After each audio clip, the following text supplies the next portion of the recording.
So the next speaker is, thanks a lot.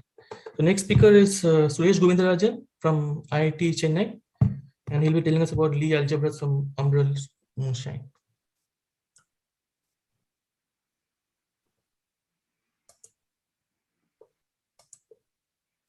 So Suresh, yeah.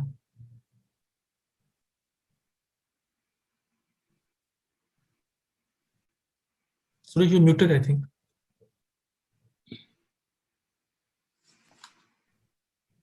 Now, can you hear me? Yeah, Yes.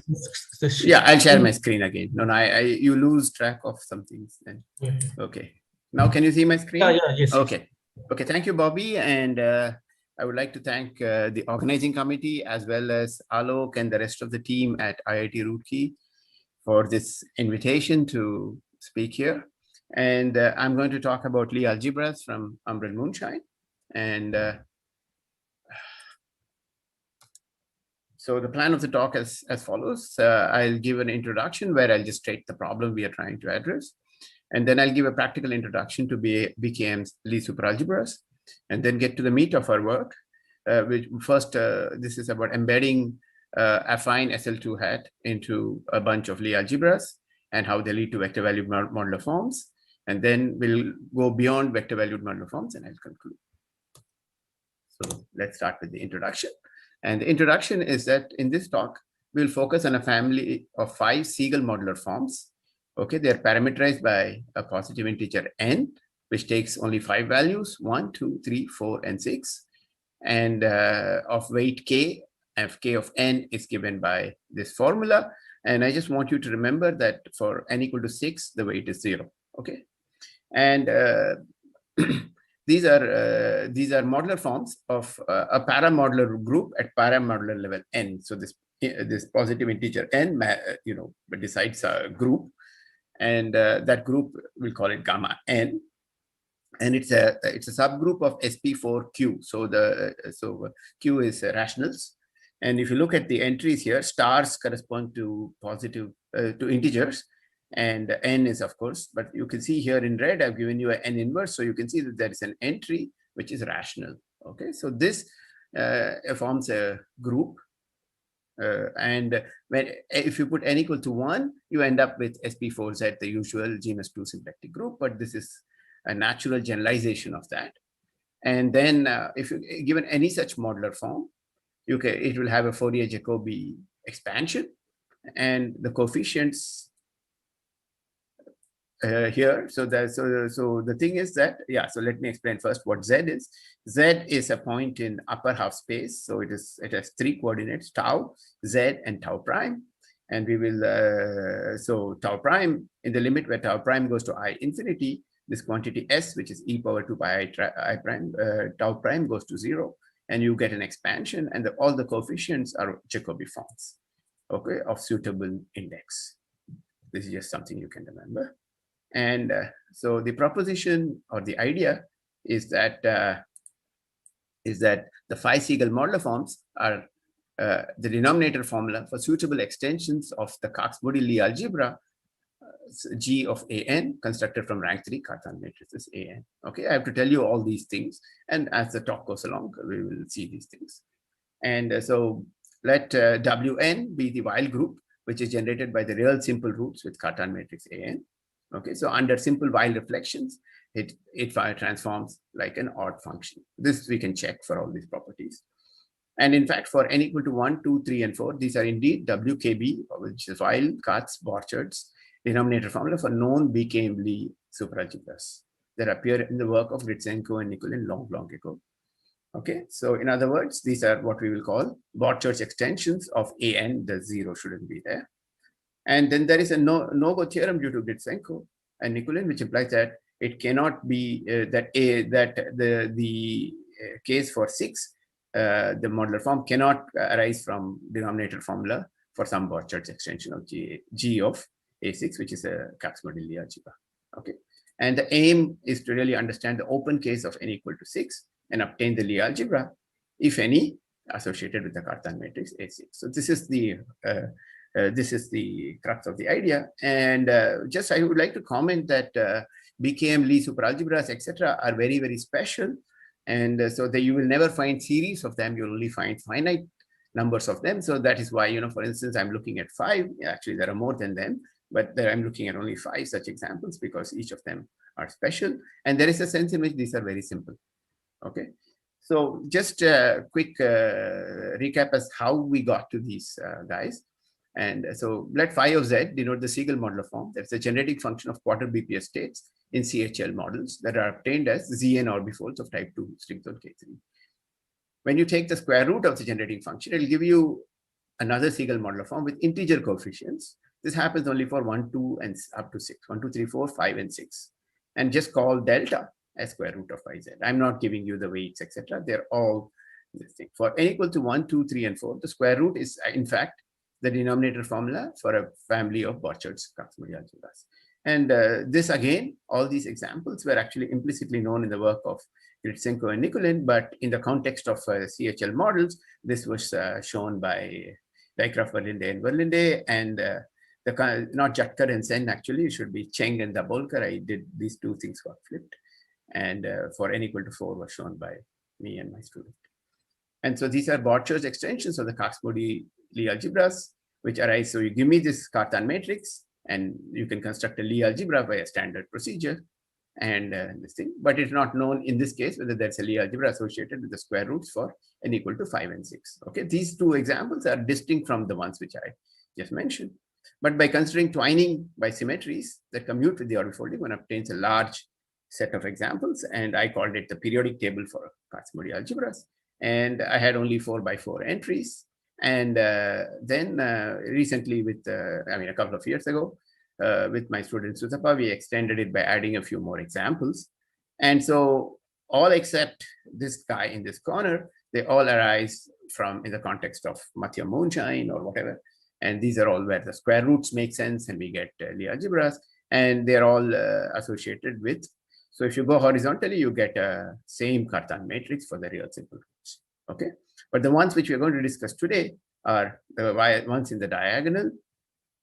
And so that's all I wanted to tell you. And delta 0 here does not arise from any diagonal counting that I know of. Okay, and these Cartan matrices are known, and and they are known because of with two things. Ashok Sen worked out the walls of marginal stabilities in the case of CHL models, and Cheng and Verlinde showed that every wall is associated with a real simple root, and from that we can extract these matrices. Okay, so A1, A2, A3 are finite, so 3 by 3, 4 by 4, 6 by 6. But A4 onwards, you get infinite this thing. So A4 is infinite dimensional. So this index Mn runs over all integers. And more generally, A6 is also, there's also A5. You can write a nice, beautiful combined formula for all of them, where lambda is just the roots of this quadratic equation, A root, doesn't matter which one. And you get these formula, you get these Cartan matrices. Okay. So what is the connection with umbral moonshine? So umbral moonshine is a generalization of Mathieu moonshine. It relates finite simple groups, not necessarily sporadic, but to class functions that are Jacobi forms, mock modular forms. And actually, it's a very, very rich story. I don't understand all of it. But there are 24 examples, again finite, associated with the Niemeyer lattices, with Mathieu moonshine being associated with the root lattice, which is 24 copies of A1. Okay. So for example, for the examples associated with lattices constructed from root lattices from the A series only, like A1, A2, A3, so on and so forth, one actually gets a Jacobi form of weight 0, that is the analog of the elliptic genus of K3. And using this Jacobi form as a seed, one obtains a Siegel modular form phi of z using a multiplicative lift due to Clarion-Gritsenko, and this was done by Sutapa and myself. And then we found that, we were able to show that 4 of them already appeared in the context of generalized Mathieu moonshine or in the periodic table. But the extra one was, we got a few more, but at least what I showed there is phi 0, which is associated with A6. Okay, so the 5 modular forms that we are considering are the only ones for which the square root leads to Siegel modular forms with integer coefficients. Okay. In the context of umbral moonshine. There are many more examples in Umbra and Moonshine, but we can't take square root, doesn't make sense in there. So there's 1, 2, 3, 4, and 6. And the Clary Gift and Go lift actually provides a modular formula for all these 5 modular forms. So what we have is 5 modular, single modular forms of some paramodular group at some level, and we have a product formula for it. So how would this be associated with a BKM Lie algebra? And I'll be a little fast through all these things, but please feel free to stop me, because most of it will be standard Lie algebra stuff, which you might know. It's mostly for me to set notation. So if you're given any Kac-Moody Lie algebra, you can decompose it into the Cartan and positive and negative roots. Okay, R plus and R minus. And the simple roots, we'll call them E alpha I, or sometimes I'll just say alpha I. They provide a basis for R plus. Okay, remember this Lie algebra is also vector space, so all the other positive roots will be linear combinations of these. And in the Chevalier basis, you get the crucial one. There is H alpha with E alpha j is AJI E alpha I. Okay, so this AIJ, you write it as a matrix, so it will be an R by R matrix. It's called the Cartan matrix. Okay, so you can work backwards, and if you're given a Cartan matrix, you can do all these things. But then you get the Lie algebra by adding one more thing, which is imposing this kind of condition, which is called the Sur relations. Okay, so you just, if you give me a Cartan matrix, then you can add, you start with simple roots, and then you write this kind of Lie algebra and impose Sur relations. Okay, imposing Sur relations can be complicated. Modally speaking, you get a Kac-Moody Lie algebra, which I call G of A, where A is the. So Cartan matrices are typically symmetric. They may have 2's on the diagonals, and negative and 0 entries for only the off diagonal terms, And it's also such that if Aij is 0, Aji is 0. And I'll skip this. So, but if you're given any real simple root, there's a reflection that you can define, which is reflection. But the whole point is the examples that we will look at. These roots don't live in Euclidean space, but in Lorentzian space. But the same feature goes through. It's still a reflection. So Si of alpha I goes to minus. So it reflects itself. So you get this thing. And the while group is just it's a Coxeter group, which is generated by all these while reflections. So if you are generators, S1, S2, up to SR. Okay, so in our example, some of them will be infinite. So the while group is as infinite generators. So it's pretty complicated. Okay, so there's one more character which comes into there, the while vector rho, which has a property that rho alpha with alpha i's are, remember, the simple real roots. It has equal to minus half times the norm of this. So if the norm is 2, you will write it will be minus 1. By the way, there's a convention. I'm following with a minus 1. Don't ask me why. I mean, standard books will follow plus 1. Okay, I know why, but okay. But so please, I apologize for that. And so if you take rho while vector and use this thing, you can see that Si rho minus rho, this gives you back alpha I, which is an element in R plus. So the while Kac denominator formula is the following. It's so let's look at the left hand side. It says that you sum over all roots which belong in the positive, all positive roots, and it's a formal thing, 1 minus e power minus alpha times the multiplicity of alpha. That is the product side, and the sum side is a sum written as a sum over the while group, and determinant of W. These are only permutations, so it'll be plus or minus times the while. Okay, so this is a non-trivial inequality. So the left-hand side knows about the simple roots. They generate the while group. The right-hand side provides the details of all roots. Okay, but the hard problem is to generate the multiplicities of these roots in general. For affine Kac-Moody algebras, the answer is known by connecting to the denominator formula to Jacobi forms, starting from the famous work of McDonald. Okay, so now we'll go through some examples quickly. So SU3, which is the first, rank 2 algebra, it's alpha 1, alpha 2. Its Cartan matrix is this. It's a good exercise to see, can you go through the Sur relations, etc., and derive the standard SU3 Lie algebra that you know, starting from this Cartan matrix. It has 3 positive roots, alpha 1, alpha 2, and usually alpha 3, which is alpha 1 plus alpha 2. Okay, so E alpha 1 plus alpha 2 is just the commutator of these things. Okay, and Sur relations imply that there are no more positive roots. And the while group is just the permutation group in 3 objects. It's order 6. And the Weil denominator formula works with rho equal to minus half alpha 1 plus alpha 2. You take this as rho, you can check that it has the properties that you need. So the product side, if you write, you get this thing. So you get multiplicities of all these guys are 1, and you multiply it by e power minus rho. And lo and behold, you get, so if you expand this, you get 8 terms, but this is sum over S3, which is ordered 6, and you will have only 6 terms. So there is some cancellations that happen, and you end up getting pi equal to sigma. It's trivial to check. A slightly more non-trivial example is, again, it has 2 simple roots, but now the Cartan matrix is 2 minus 2 minus 2. And the root delta, okay, has alpha 1 plus alpha 2 as 0 now. And now the set of positive roots now includes imaginary roots. And so they are like m delta, n minus 1 delta plus alpha 1, this thing, and m runs from all positive integers. Okay, so you get all these things. And the product side, now you can just take, I've given you what R plus is, you can just write it out this way. Okay, and so you can, so if you write this out, and if you make the following identifications, you make I'm doing it formally, but you can make it by putting in some norm. E power minus alpha 1, you call it QR.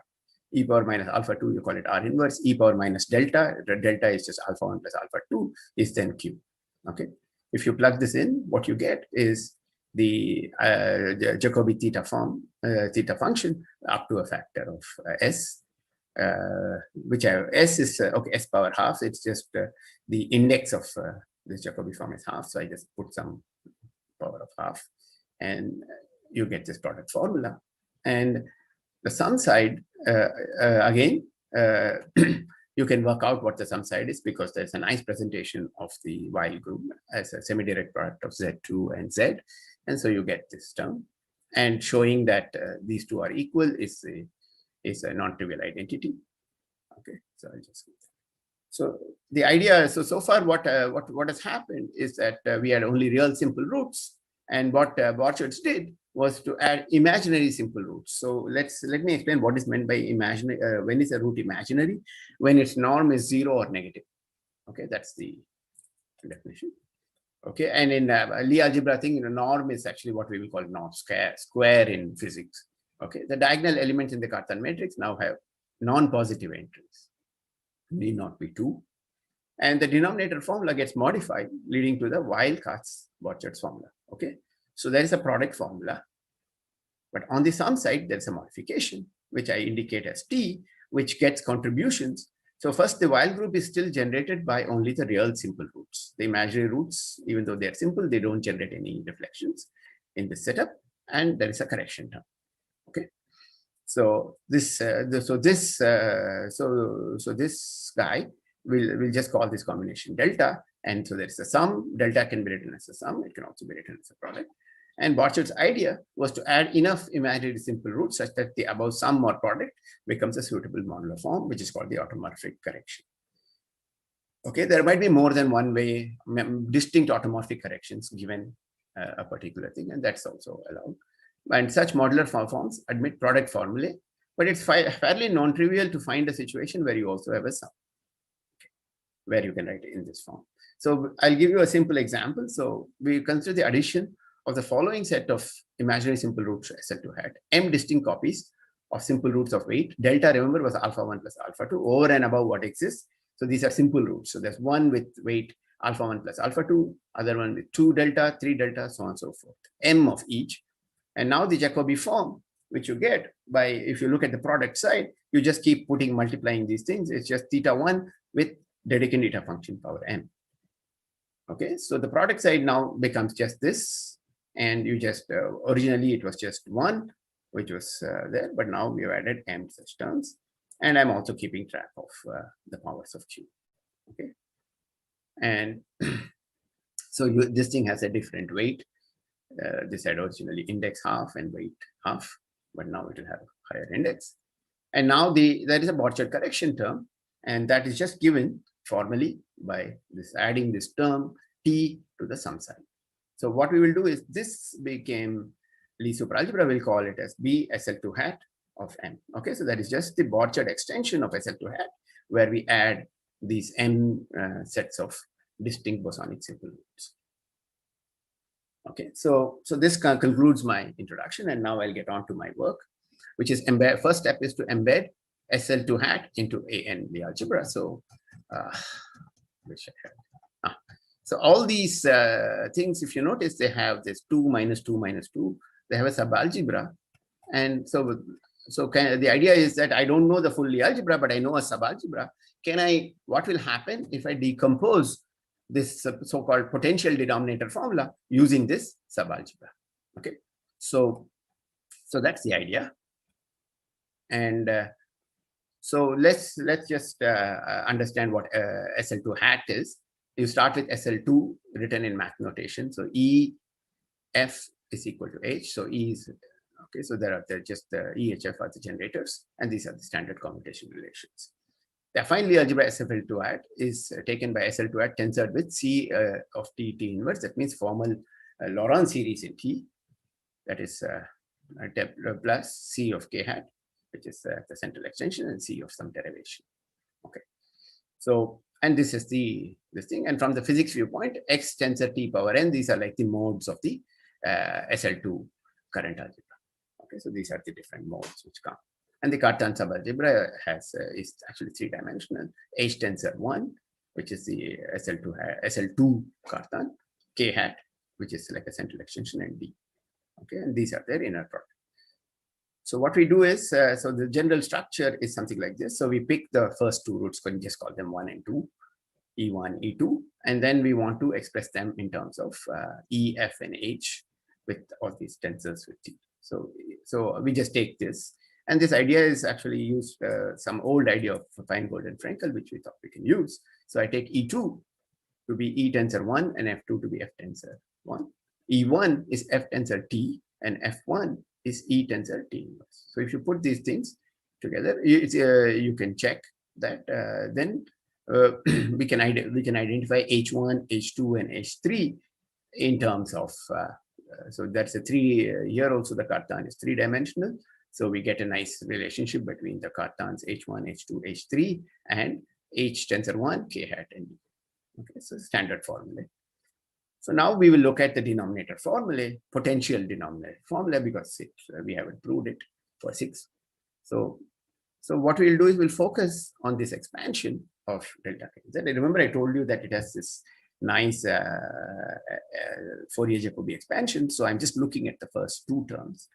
So the first term is just a Jacobi form, which has the same weight K and index half for all of them. And from our viewpoint, S is just anytime you have something, the power of S is the bookkeeping parameter, which keeps track of the index. Okay. And so what you get is it has this structure, phi 0 K 0 N is theta 1 with eta tau power something. So you can see that this term looks like the denominator formula of some Borchardt extension of SL2 hat, number 1. Number 2, you look at this term. So it's like, it's the first non-trivial term. So in CHL orbifolds, you'll have intermediate powers. And that's the reason this is simple. This guy is the Jacobi form associated with umbral moonshine at lambency n+1. If you don't know what that means, it doesn't matter. But what I'm trying to say is that these Jacobi forms are class functions of some finite group, which appears in umbral moonshine. So this is the structure which is in this thing. And so the denominator formula for SL2 hat we already saw gives theta 1, and this is like the Borchardt sector, which I already told you. Okay. So for instance, so phi K half is skip this thing. So the idea here is that since we have a subalgebra, we can ask, can we decompose these guys for starting with size 0n in terms of irreducible representations of both SL2 hat and the Borchardt extension, relevant Borchardt extension. Okay, so first let's do it in terms of SL2 hat. And so what we find is that you get, so these are the characters, I put a tilde for them. And otherwise these are just like the characters of SL2 hat. And so these are the characters, and there is a symmetry in the problem, which says that these two come together with the same sign. So you get effectively n+1 independent functions of tau. Okay, so each term in this Q series corresponds to an irreducible representation of this this Botchard's algebra. Okay. So the vectors, you can combine these into an n+1 dimensional vector, and it's Q expansion, like I said, it's a multiplicities of various irreds. From a practical viewpoint, actually, it's much easier to work with SL2 hat because we know much more about these things. So these two only differ by powers of eta. So, I mean, going back and forth between the F and G's is trivial. So we find it easier to work with this because we know the modular transforms of these guys. Okay, so now comes the interesting point. So we have n+1 dimensional vector, which I denote by boldface G, which is we want to work out its modular transformation properties. We know the modular transformation of this guy. We know the modular transformations of all these characters. So that in turn implies the modular transformations of these things. Okay, and what it says is that they mix among each other. That's because the chi's also mix among each other. And so the G's. 5 more minutes. Somebody asked a question? No, 5 minutes. Just Are vector valued modular forms. Okay. So using their modular transformations, we fix G using only the first few terms, which we can actually numerically compute. So G1, G2, you can compute the first 10 terms. You don't need that much. Okay. So for n equal to 1, 2, 3, 4, we show that these satisfy a modular matrix differential equation considered by Gannon.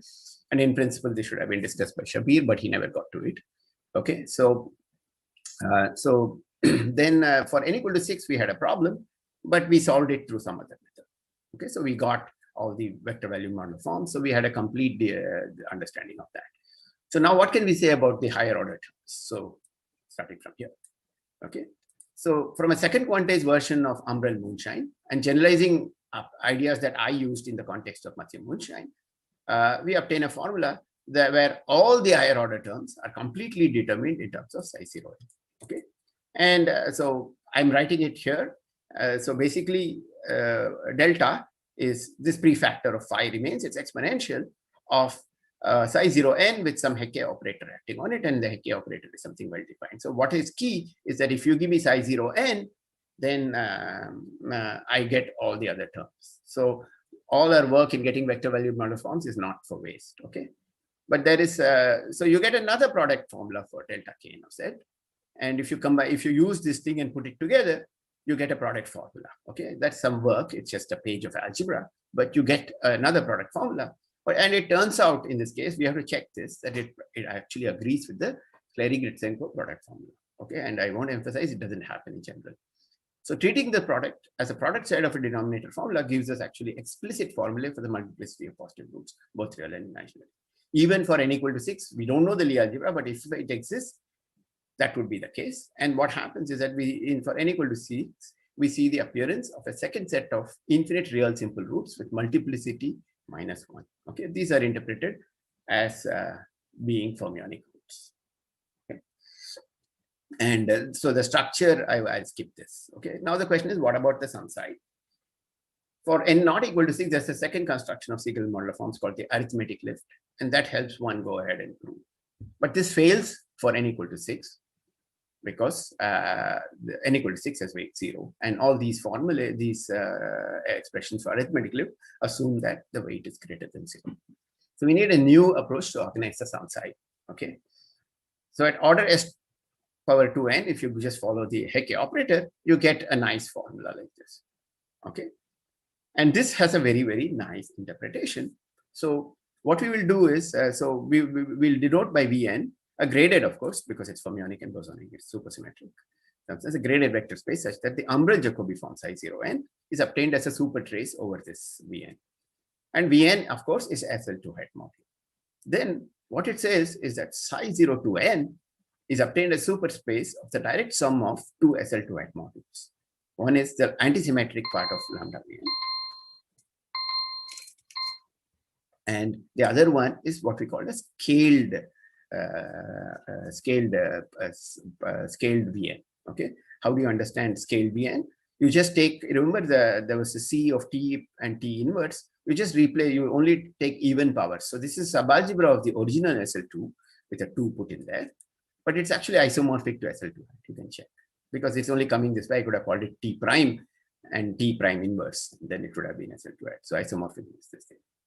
Okay, so so the following the work of DMBV in the context of the second quantized elliptic genus, we actually can obtain explicit formulae, which are not very transparent at all orders. Okay.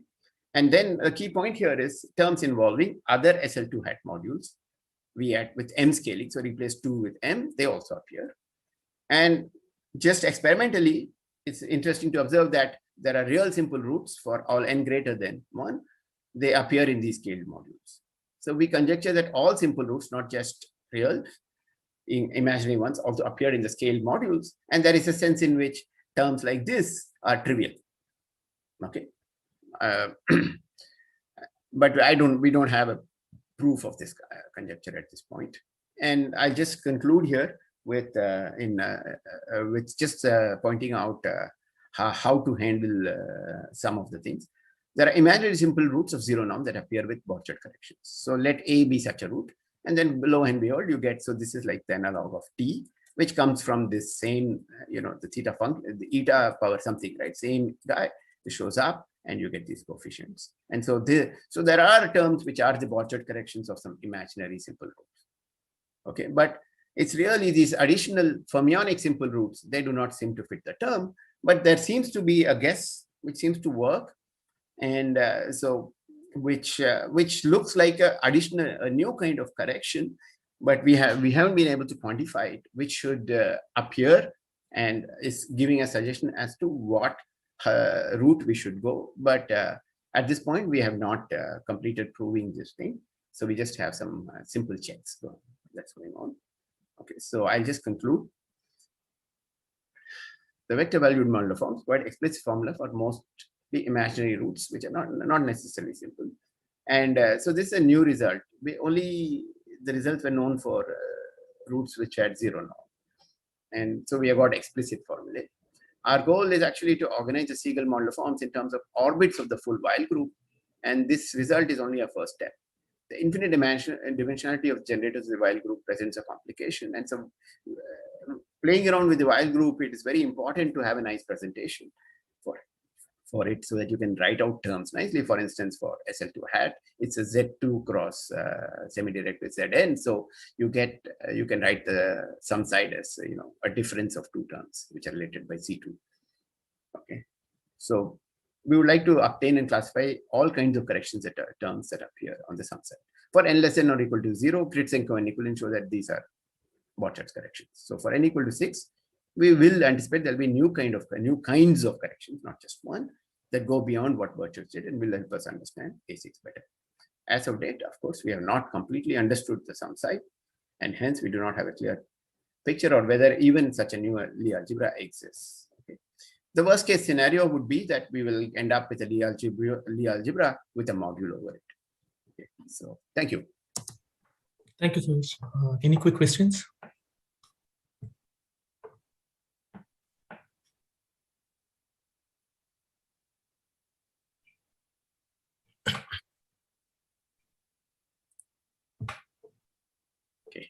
Okay, so thank you. Okay, thank you, Suresh. Thanks a lot.